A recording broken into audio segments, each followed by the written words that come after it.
and welcome to Good Game Spawn Point, the show for gamers by gamers. I'm Goose. And I'm Hex. And I am Darren. Guys, I'm ready for another huge show. I've been playing heaps of games, brushing up on my skills, honing in on the difference between half a rubber chicken and a full one. So tell me, what's on for this week? Totally freaky physics, that's what, Goose. We're gonna try and see if we can help Blobby bob to safety in human fall flat. Wait, uh-oh. No, don't.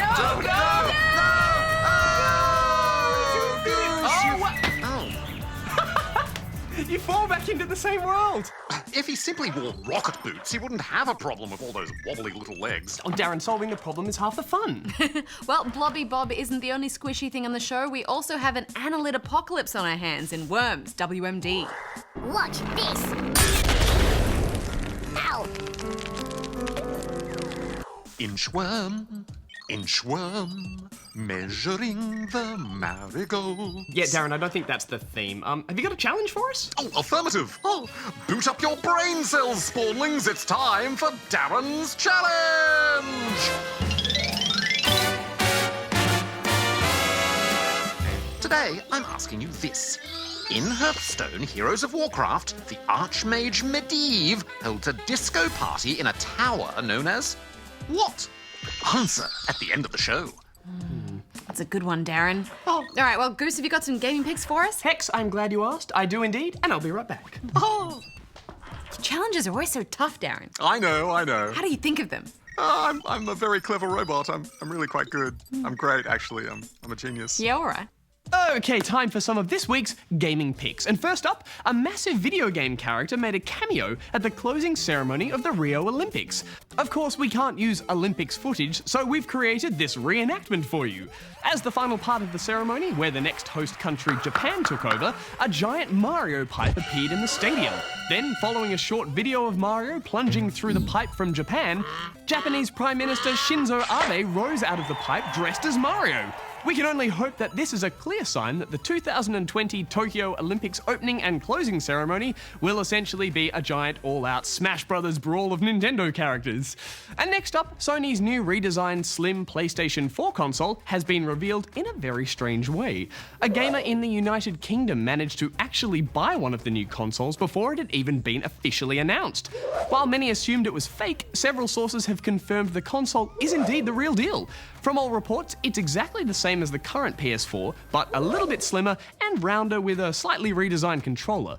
Sony is expected to officially reveal all the details on this now revealed console at a media event on September 7th.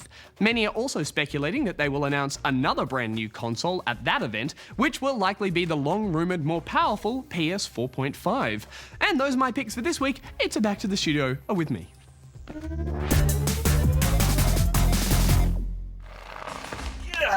Nice one, Goose. Thank you, Hex. Guys, the Worms series have been around since I was a little gosling. In fact, there's been almost 20 versions of the game since I first played it. Yeah, it's always been one of those couch multiplayer classics. Chow down! And this latest edition, Worms WMD, offers more of that worm against worm turn-based combat, with a few new features such as weapon crafting and big vehicles. If you start the game solo, you can play through a series of tutorial levels first. These will teach you how to control your worms, how to aim their weapons, and how the new vehicles in the game work, from a chopper to a stomping mech. It was weird picking this game up again. The controls and the level design feel kind of retro. Like the devs had never wanted to risk changing what worked 20 years ago. So they haven't, which is kind of a blessing and a curse, I think. Yeah, good maybe for the hardcore fans, but definitely not for newcomers. I thought it felt clunky. The same stick for moving your worm is used for aiming your weapon, which takes some getting used to. And if you clip even the tiniest pixel of the level when you shoot, you can blow yourself up by accident. I mean, that was so frustrating. Ah, yes, Hex, but that's classic Worms. Calamitous mistakes make it a great game to spectate. Let's just put this happy little thing over there. At least for the opposing team. If you want to hone your skills before you take on human opponents, you can play through a single-player campaign against the AI. This makes each level a particular challenge of some kind, though generally the aim is to destroy all the worms on the other team using all sorts of weird weapons. I really didn't enjoy the game in single player though. The AI worms take so long to take their turn, and why? Is it trying to simulate how indecisive a real person is when they play? I mean, it just makes no sense. I hate having to wait ages for my turn. Yeah, I agree with that. Some of those turns took forever, but I did think the new crafting mechanic was quite a good addition to the game. You can choose to build a new gadget on one turn, and then that item will be ready to use on the next turn. As long as you don't bite the bullet before you get to use it. But it does add a nice new layer of tactics to the game.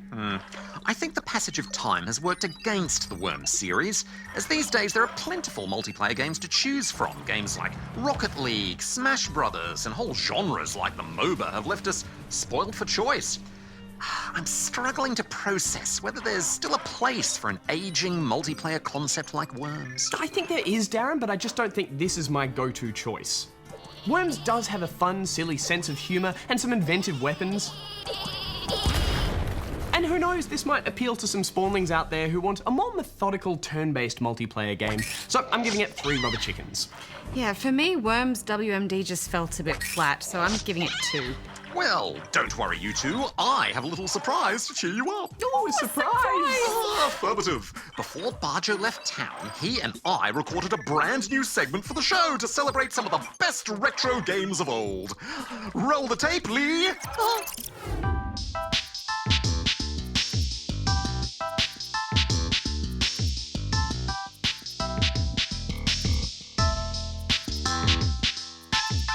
Want to know why we're rapping and rhyme? Cause we're about to look way back in time To check out games from yesterday. They may be old, but they're fun to play. We got the facts that you need to know Of the radical world of gaming retro. Charging my laser. That's my thing. In 1991, there was one game that was more jammin' than all the rest. It was ToeJam and Earl. Hit it, Bajo. Wicka, wicka, wicka.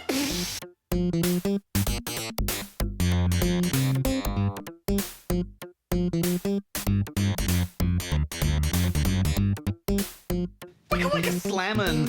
Oh, Darren, ToeJam and Earl was one of my all-time favourite games, and it has one of my all-time favourite funky soundtracks. It might look like a simple, silly game, but ToeJam and Earl was incredibly sophisticated for its time.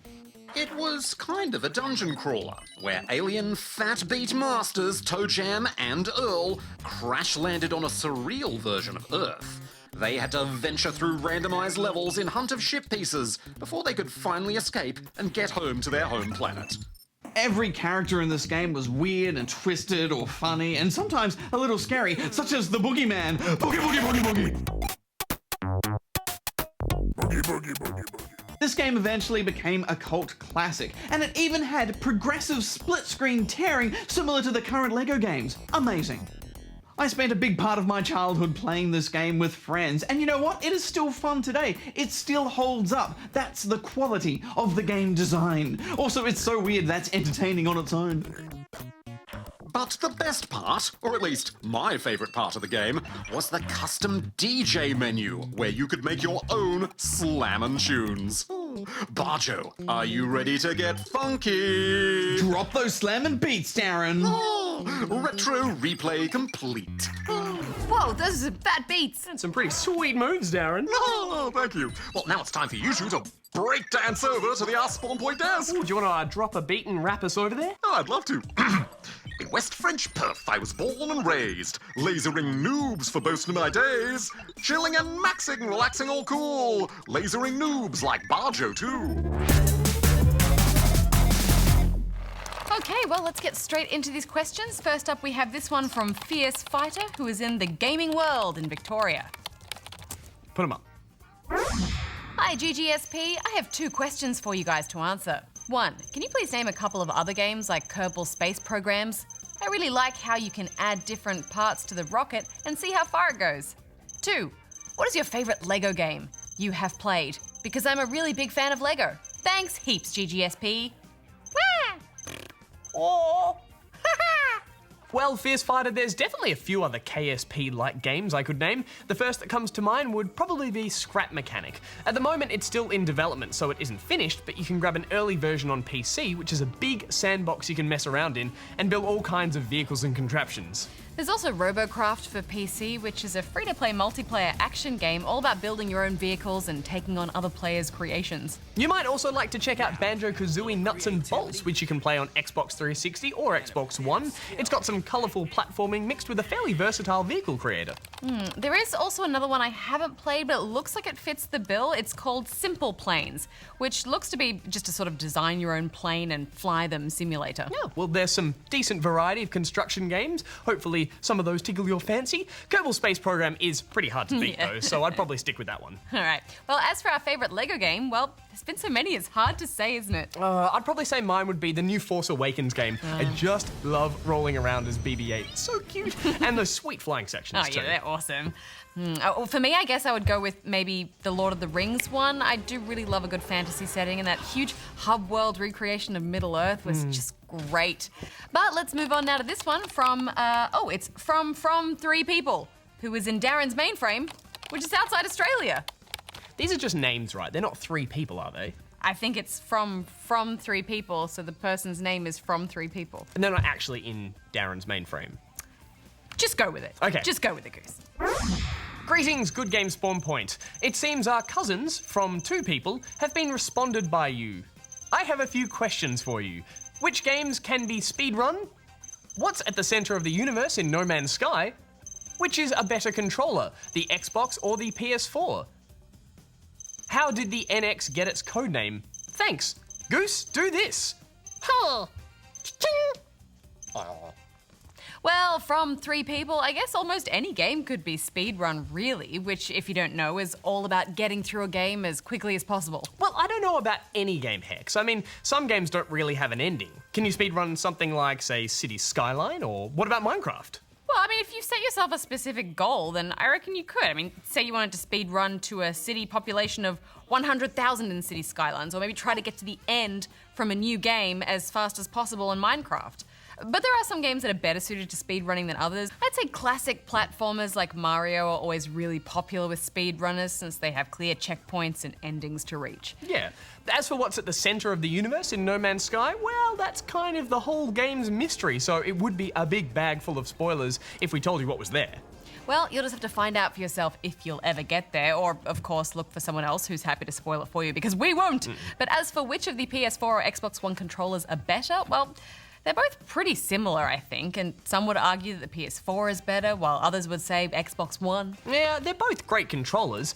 As for how the NX got its codename, well, to be honest, I think Nintendo stole that name from moi. Whoa, Goose! I mean, that's a really big claim. What do you mean Nintendo stole it from you? Well, I have proof, Hex. When I was in high school, I actually designed a new Nintendo console as part of a project, and I called it the NEX. Have a look.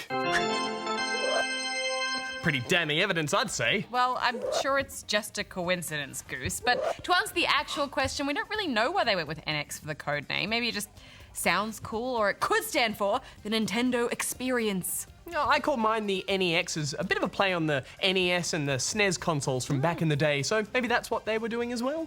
Yes, maybe, Goose.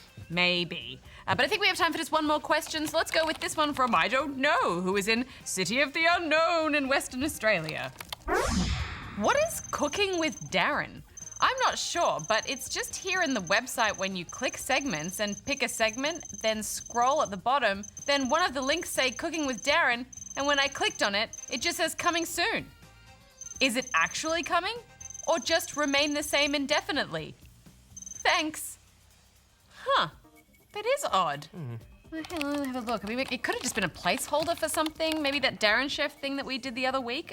Yeah, I'm sure that's actually what it was. Let's just totally move on now. No, I really want to investigate this and figure out what it is, because if there's a problem with our website, we should know about it. Let's see. Here it is. Cooking with Darren. That's super weird. I've just never heard of that. Maybe you should just give Darren a call and we can suss it out. Really? I mean, it's a small problem. It's not there. It's just, fine. Okay. Hey, Darren. Oh, hello, Goose. How can I help you? So Darren, we've got a spawn link here. It says they've found a segment page on our website called cooking with D.A.R.R.E.N, but it's not a real thing, is it?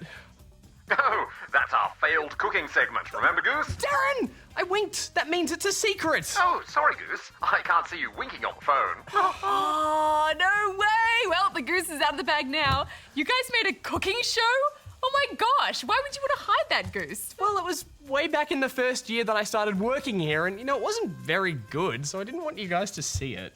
Oh, we have to see it now. Oh, this is amazing. Darren, tell me you still have the cooking show. Affirmative. Roll the tape, please. Oh, hello, spawnlings, and welcome again to the Robot Chef, Goose. Oh, Goose. Hey, Darren. So, I managed to get my hands on all the ingredients. Excellent. Simply spread the butter on one side of each slice of bread. And sprinkle hundreds and thousands over the top. I think we need more than that. Yep, a little more, a little more. Oh, wonderful. Slice the resulting fairy squares diagonally. Voila! Your fairy treats are ready to share around as you battle through the tough water temple level. Oh, that's so embarrassing. It's not that bad. It's not that... I'll laugh it up. Okay. It's just that fairy bread, really? I mean, that doesn't even count as cooking, really. It's nothing on my tiny tower of deliciousness. I knew you were going to bring that up. Look, it was a work in progress, Hex. It was a work in progress, but with the success of Darren Chef, who knows? It could become a regular segment. All right, well, it's probably for the best that never went to air. I mean, I guess it has now, and everyone's seen it, so that's great for you, isn't it? Yep, thanks, Darren. On that note, we're out of time for this week, but if you'd like to ask us a question, then you can go here and send it in. You tried really hard, though, and that's It was great. difficult. You had to butter the bread, and then you had to get the sprinkles to land on the bread And as the well. sprinkles go everywhere, don't they?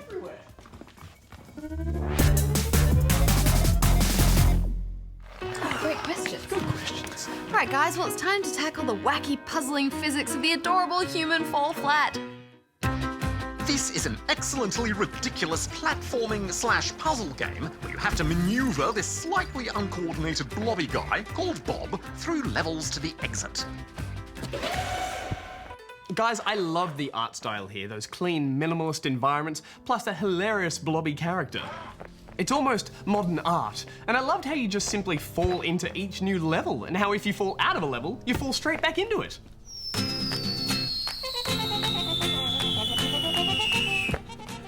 It's very clever. Yeah, although it did remind me a lot of very similar hard-to-control games.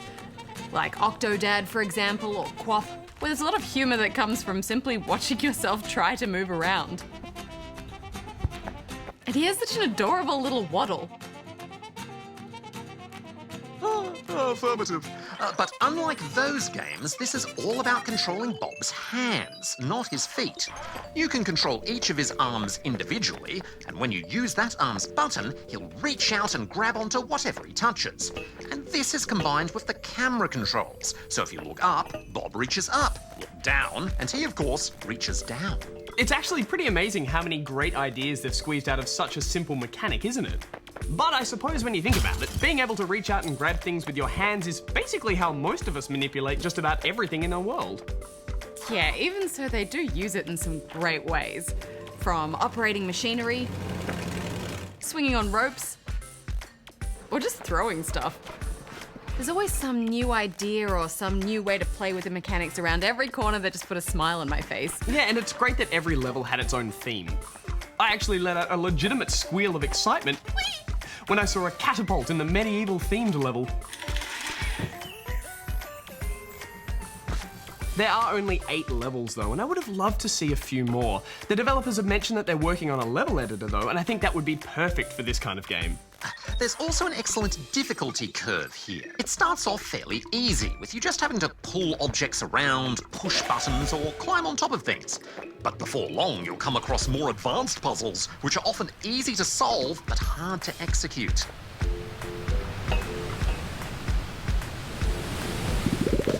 Even so, though, I think they've straddled the line between hard to control and hilarious to try perfectly. I never got frustrated with being uncoordinated, it only ever added to the hilarity. If I had to be honest, I did get frustrated by a few things though.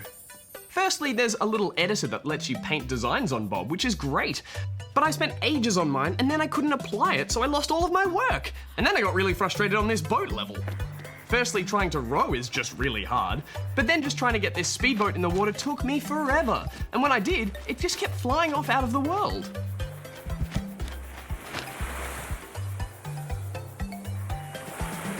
Well, those are unfortunate bugs, but you were putting that boat into the water in a very newbie way, Goose. Did you even consider using those poles as rollers to help you? Darren, I didn't even realize you could do that. Yeah, but I do love how there are often multiple solutions to a lot of things. As long as you can figure out a way to manipulate the world to let you get where you want to go, it's as valid a solution as any. Yeah, for example, I spent ages trying to stack these mattresses to get through this glass, and I got there eventually. But then I realized that was the secret way to do it, and you're actually just supposed to use this bucket to smash a wall. What a noob. Well, technically, Darren, I was using the more advanced shortcut, and that doesn't sound very noobish to me. Well, a noob would say that, wouldn't they? You're a noob? Goose is a noob. Hashtag goob. Now, guys, play nice together. Oh, speaking of playing together, this game has a co-op mode. Should we give it a go? Definitely. Oh, affirmative. Last one Let's there's a go. noob. Oh, let's play it. All right. So left and right triggers for All right, left and arms. right arms. We're kind of dancing, aren't we? Hey, Gus. Macarena. Macarena. Macarena. Whoa, Is this the game? Macarena. Oh, I've got you off. No, Hex, get off! Not fair, you're not playing fair. I think we're meant to work as a team, but I don't know Alright. to do what. So we need to open this door. It's got a lock on it. I don't see a key. I'm thinking the rock. Oh yeah, that'll be We are. nice and Let's heavy. see how strong I am. Hit. Sorry, I got in the way. Get out of the way, Hex. I've got this. Smash it. Smash it. Oh, Go for gold, Goose. this is...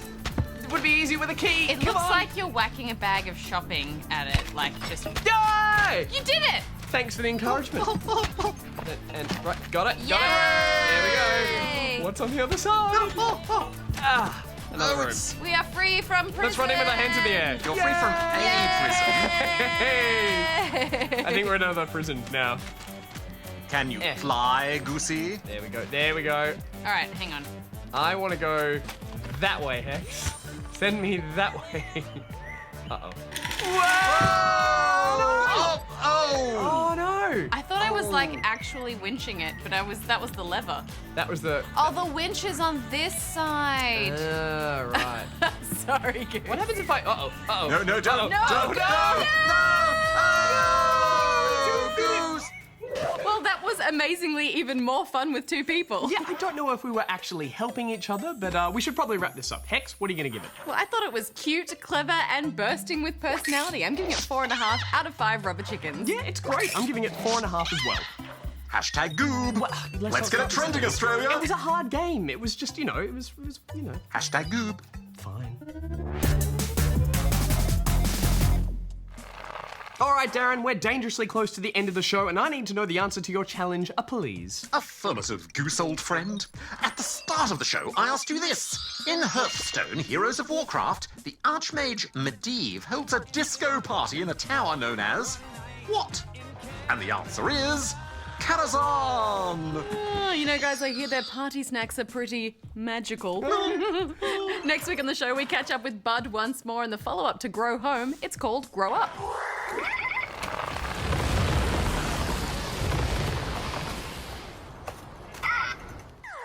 Plus, I say we get a little sporty and tackle Madden NFL 17. From 39. Oh, Quinn over the top and he blocks it. I'll have to get my shoulder pads dry cleaned. Darren, why would you, a robot, need shoulder pads? You're made of solid steel. Actually, I'm made of a titanium osmium alloy, but besides, I don't want to get scratched. Oh, I can understand that. Gotta keep you nice and shiny, Darren. Until next time, may all your games be good ones. Hex out. Goose out. Darren out.